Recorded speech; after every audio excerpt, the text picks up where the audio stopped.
সার্জিস আলম ৫ তারিখে আপনি পোস্ট করেছিলেন আবু জাহেলের বাড়ি এখন পাবলিক টয়লেট। এরপর গত ৭ ফেব্রুয়ারি আপনি আরেক পোস্টে লিখেছেন লেটস রিবিল্ড বাংলাদেশ। এখানে আবু জাহেলের বাড়ি বলে কোন স্থাপনার কথা উল্লেখ করেছেন সেটা জানতে চাই। আর গত ৫ ফেব্রুয়ারি ৩২ নম্বর ঘুরিয়ে দেওয়ার পর আবার লিখলেন লেটস রিবিল্ড বাংলাদেশ। ভাঙার পর গড়ার আহ্বান মানে কি করে, এবং আমার মনে মানে এইরকম কি মনে করার কোনো কারণ আছে কিনা যেটা আপনারা শুরু করেছেন সেটা আসলে আপনারা এখন আর কন্ট্রোল করতে পারছেন না বলে সেটা আবার রিবিল্ড করে কন্ট্রোল করার চেষ্টা করছেন, কিন্তু যা হবার যেটা ছড়িয়ে যাবার পুরো বাংলাদেশে সেটা ছড়িয়ে গেছে, এমন কিনা এরকম কেউ ভাবলে ভুল করবে কিনা? আপনার যে লাইনটি বলেছেন এটার সাথে সরাসরি দ্বিমত প্রকাশ করি যে যা আপনারা শুরু করেছেন সেটা অ্যাকচুয়ালি আপনারা কন্ট্রোল করতে পারছেন কিনা। না, আমরা এটা শুরু করিনি, এটা বাংলাদেশের জনগণ শুরু করেছে। এই বাংলাদেশের জনগণ যদি ওই ৩, ৪, ৫ আগস্টে স্বতঃস্ফূর্তভাবে এই বৈষম্যবিরোধী ছাত্র আন্দোলনের ডাকে রাজপথে না নামতো, এই অভ্যুত্থান সফল হতো না। আমরা সবসময় এই যে ক্রেডিটটি এটি বাংলাদেশের সাধারণ প্রত্যেকটি শ্রেণীর মানুষকে দিয়ে এসেছি। আমরা আমাদের জায়গা থেকে মনে করি এই যে ২৪-এর যে অভ্যুত্থান হয়েছে, এই যে ৩২ নম্বরে যে ঘটনাটি হয়েছে, এটার জন্য একমাত্র এবং সবচেয়ে বেশি দায়ী হচ্ছে শেখ হাসিনা, খুনি শেখ হাসিনা। তিনি বিগত ১৬ বছরে তিনি যা কুকর্ম করেছেন, তার পরিবার, তার সাঙ্গপাঙ্গ, তার দোসররা যা করেছেন, সেই কারণেই এই যে ২৪-এর যে অভ্যুত্থান, সেই অভ্যুত্থান হয়েছে এবং তাকে এভাবে মুখে চুন কালি মেখে দেশ ছেড়ে পালাতে হয়েছে। তার সকল কর্মী যারা ছিল সমর্থক তাদেরকে একা করে দিয়ে।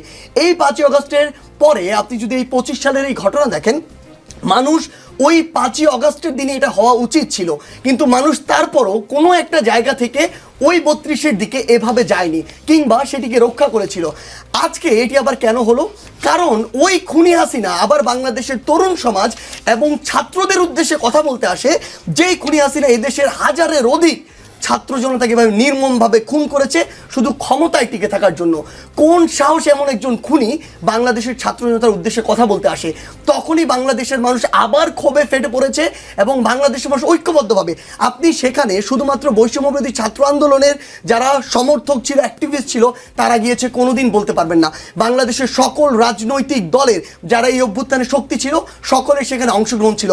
আমরা বিএনপির বড় বড় এরকম নেতাকর্মী ছিল যাদের পোস্ট দেখেছি বুলডোজার কোথায়, এবং আমাদেরও ভিতরটা আসলে তখন এই কথাই বলছিল যে বুলডোজার কোথায়। কারণ এই খুনি হাসিনা কিভাবে এই ছাত্র জনতার উদ্দেশ্যে কথা বলতে পারে যখন এই ছাত্র জনতা শহীদ হওয়ার পরে তার বাবা মার চোখের পানি এখনো শুকায়নি?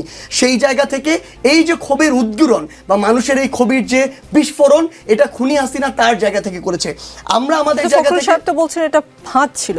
দেখুন, আমরা আমাদের জায়গা থেকে যে জিনিসটি মনে করি, দেখুন তিনি যে কোনো একটা নির্দিষ্ট অ্যাঙ্গেল থেকে বলতে পারেন কথাটি, কিন্তু আমরা আমাদের জায়গা থেকে মনে করি আমরা যদি এই জায়গাটাতে মানে এটা যদি তার ফাঁদে পা দেওয়া হতো তাহলে তার পরের দিনই আমরা আমাদের জায়গা থেকে কখনোই এই পজিশনে আসতাম না। Let's rebuild Bangladesh. একটা উদাহরণ একটু দেই, আপনার কথা বলতে সুবিধা হবে। সার্জিস আলম, সুনামগঞ্জের বিশ্বরম্ভরপুরে ৩ রাস্তার মোড়ে একজন কৃষক হাতে কাস্তে ও কাঁধে লাঙ্গল নিয়ে দাঁড়িয়ে আছেন। নাম দেওয়া হয়েছিল কিষাণ চত্বর, আপনি নিশ্চয়ই শুনে থাকবেন। গ্রাম বাংলার কৃষি ও কৃষকের ঐতিহ্য তুলে ধরতেই সেই ভাস্কর্যটি ৭ তারিখ মানে শুক্রবার রাতে এই ভাস্কর্য ভেঙে ফেলা হয়। কৃষকের এই ভাস্কর্যের সাথে মুজিববাদ বা ফ্যাসিবাদের কি সম্পর্ক? কেননা যারা ভাঙছিল তারা স্লোগান দিচ্ছিল শেখ হাসিনার আস্তানা বাংলাদেশে হবে না, আওয়ামী লীগের আস্তানা বাংলাদেশে হবে না, শাহজালালের তলোয়ার গর্জে উঠুক আরেকবার, নারায়ে তাকবীর, আল্লাহু আকবার। নাকি যারা এটা ভাঙতে গিয়েছে তারা আসলে ফ্যাসিবাদের চিহ্ন মুছতে গেছে, তারা নিজেরাই জানে না কোনটা ফ্যাসিবাদ আর কোনটা ফ্যাসিবাদ না? দেখো না, মানে আমাদের জায়গাটা একদম স্পষ্ট। আমরা আমাদের জায়গায় বাংলাদেশের সকল বিভিন্ন মত, বিভিন্ন দল, বিভিন্ন ধর্ম, বিভিন্ন চিন্তাভাবনার মানুষের একটা সংমিশ্রণ রয়েছে। আমরা আমাদের জায়গা থেকে এই চিন্তাভাবনাগুলোকে শ্রদ্ধা করতে চাই। যখনই দেখুন বাংলাদেশে যখন বিভিন্ন জায়গায় এভাবে মাজার ভাঙার একটা মানে কথা শোনা যাচ্ছিল বা এরকম একটা বিভিন্ন দিক থেকে এরকম শব্দ আসছিল, আমরা আমাদের জায়গা থেকে কিন্তু এই কথাটাও বলেছিলাম যে এই যে ভাঙার প্রক্রিয়াগুলো, এগুলো কিন্তু স্থিতিশীলতার পরিচয় নয়। তা ওই জায়গার যে মানুষগুলো রয়েছে যেগুলো ওইমুখী, সেই মানুষগুলোকে আমরা আমাদের জায়গা থেকে সরাসরি ওই মানুষগুলোর বিপরীতে গিয়ে এভাবে দাঁড়িয়ে যেতে পারি না। আমাদের কোনো একজন মুসলিমের তার জায়গা থেকে মুসলিমের যে ইসলামিক মূল্যবোধ সেই জিনিসটি থাকতে পারে, আবার আরেকজনের অন্য একটি বিষয় থাকতে পারে। যদি এই বিষয়টি কোনো একটি বড় চেতনার সাথে সরাসরি সাংঘর্ষিক না হয় তাহলে সেই বিষয়টির বিরুদ্ধে এভাবে আমরা আমাদের জায়গা থেকে দাঁড়িয়ে যেতে পারি না। কারণ আমরা স্পষ্ট একটা জিনিস মনে করি, ধর্মের সাথে রাষ্ট্রের একটা আলাদা পার্থক্য রয়েছে। একটা ধর্ম অন্য অন্য যে ধর্মগুলো সেগুলোকে ধারণ নাও করতে পারে, কিংবা তার নির্দিষ্ট একটি পরিধি থাকতে পারে, কিন্তু একটি রাষ্ট্রকে সকলকে ধারণ করতে হবে। মানে আপনি বলছেন সুনামগঞ্জের ঘটনাটা আসলে ফ্যাসিবাদের সাথে জড়িত না, ধর্মের সঙ্গে জড়িত, মানে ধর্মের কারণে কেউ চাইলেই যে কোনো রাষ্ট্রীয় স্থাপনা ভেঙে ফেলতে পারে। প্রথম কথা হচ্ছে, আমি সুনামগঞ্জের আপনি যে ঘটনাটির কথা বলছেন, আমি এই ঘটনা জানি না। কোনো একটি ঘটনা না জেনে আমি আমার জায়গা থেকে সেই ঘটনার প্রেক্ষাপট না জেনে কোনো একটি যুক্তি দিয়ে দিতে পারি না। কিন্তু আমার জায়গা থেকে আমরা এই জিনিসটি মনে করি যে আমরা চাইলে কোনো একটি জিনিসকে সামনে দেখে মনে হলো এই জিনিসটা আমার চেতনার পরিপন্থী, আমি সেটিকে ভেঙে ফেলতে পারি না।